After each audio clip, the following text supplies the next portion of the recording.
आप देख रहे हैं इंडिया न्यूज 13। चलिए देखते हैं उत्तर प्रदेश की फटाफट बड़ी खबरों को।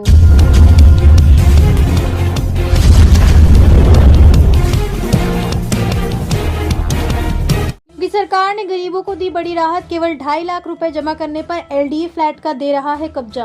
उत्तर प्रदेश की योगी सरकार में हर परिवार को छत मिले, इसको लेकर हर संभव प्रयास किया जा रहा है। राजधानी लखनऊ में भी तमाम योजनाओं के जरिए फ्लैट दिए जा रहे हैं। हाल ही में योगी सरकार ने माफिया मुख्तार अंसारी के कब्जे से खाली कराई गई जमीन पर बने फ्लैटों की चाबी आवंटियों को सौंपी थी। इसी क्रम में अब उन फ्लैटों के आवंटियों को केवल 25% धनराशि जमा कराकर फ्लैट का तत्काल कब्जा मिल सकेगा। यूपी के लोगों के बहुत काम आएगी ये एक आईडी। रोजगार से लेकर सरकारी योजनाओं तक का मिलेगा लाभ। जिनके पास राशन कार्ड नहीं है उनके लिए फैमिली आईडी राशन कार्ड का काम करेगी और सरकारी योजनाओं का लाभ मिलेगा। परिवार के मुखिया के 60 वर्ष पूरे होने पर वृद्धावस्था पेंशन भी बनेगी। जनपद में लगभग 2.5 लाख लोगों की फैमिली आईडी बननी है, जिसमें से 30,000 बन चुकी है। ऑनलाइन या विकास भवन में आवेदन कर सकते हैं। यह आईडी रोजगार दिलाने में भी सहायक होगी।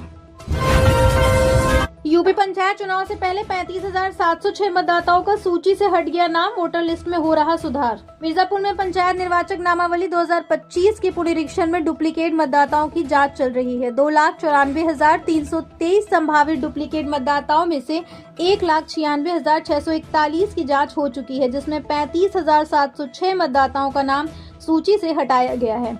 सिटी ब्लॉक में सबसे अधिक जाँच बाकी है और अधिकारियों ने जाँच में तेजी लाने के निर्देश दिए। योगी कैबिनेट यूपी में पर्यटन को पंख, दिव्यांगों को राहत। 19 प्रस्ताव पर मोहर। जानिए क्या क्या हुआ मंजूर। मुख्यमंत्री योगी आदित्यनाथ की अध्यक्षता में मंगलवार को हुई कैबिनेट बैठक में उत्तर प्रदेश के विकास और संगठनात्मक सुधारों से जुड़े 19 प्रस्तावों को हरी झंडी मिल गई है। इस बैठक में जहां पर्यटन क्षेत्र को मजबूत करने के लिए नई नियमावली को मंजूरी दी गई, वहीं अयोध्या में मंदिर संग्रहालय को हरी झंडी मिल गई है। उत्तर प्रदेश अधीनस्थ पर्यटन सेवा नियमावली 2025 को कैबिनेट की मंजूरी मिली है। इस निर्णय से पर्यटन विभाग की प्रशासनिक संरचना मजबूत होगी और राज्य में पर्यटन गतिविधियों को तेजी से बढ़ावा मिलेगा। प्रत्येक मंडल मुख्यालय पर जिला दिव्यांग पुनर्वास केंद्र की स्थापना के प्रस्ताव को भी मंजूरी दी गई है। यूपी में 100 से ज्यादा निवेशकों को जारी किया जाएगा एलओसी। इन्वेस्ट यूपी ने लिखा लेटर।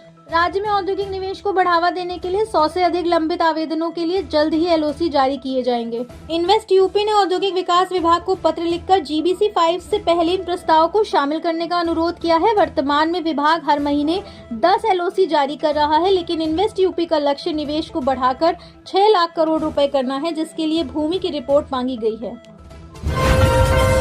यूपी के ये शहर बनने वाले हैं रियल एस्टेट का हब। निवेश कर पा सकते हैं मोटा मुनाफा। Uttar Pradesh metro rail corporation द्वारा तैयार किए गए इस विजन में वर्तमान में परिचालन वाले शहरों के साथ साथ कई नए शहरों को शामिल किया गया है। इस लक्ष्य के तहत वाराणसी, प्रयागराज, मेरठ, गोरखपुर, झांसी और अन्य तेजी से बढ़ते शहरों में भी मेट्रो या लाइट मेट्रो सिस्टम स्थापित करने की योजना है, जिससे राज्य के लगभग हर महत्वपूर्ण आर्थिक केंद्र को अत्याधुनिक सार्वजनिक परिवहन का लाभ मिलेगा। यूपी में बन रही ये टाउनशिप हो गई रद्द। किसी ने 80 तो किसी ने 35% धनराशि कर दी थी जमा। लोगों को लगा तगड़ा झटका। लखनऊ में सामिया इंटरनेशनल बिल्डर्स लिमिटेड की टाउनशिप परियोजना रद्द होने से गोंडा के निवेशकों को निराशा हुई है। लगभग 100 लोगों की पूंजी फंस गई है, जिन्होंने फ्लैट बुक कराए थे और आंशिक भुगतान किया था। निवेशकों को धन वापसी में मुश्किल हो रही है और बिल्डर केवल मकान दिलाने का आश्वासन दे रहे हैं। उत्तर प्रदेश में सीएम डैशबोर्ड बना सुशासन का नया मॉडल। जिलों की परफॉर्मेंस तय कर रहा विकास की गति। उत्तर प्रदेश में मुख्यमंत्री योगी आदित्यनाथ के नेतृत्व में सीएम डैशबोर्ड सुशासन का नया मॉडल बन गया है। यह डैशबोर्ड जिलों के प्रदर्शन का आकलन कर विकास कार्यों में तेजी लाता है। इसके माध्यम से 49 विभागों के 109 कार्यक्रमों की मासिक समीक्षा की जाती है, जिससे पारदर्शिता और जवाबदेही सुनिश्चित होती है। दिल्ली सरकार ने भी इस प्रणाली को अपनाने का निर्णय लिया है।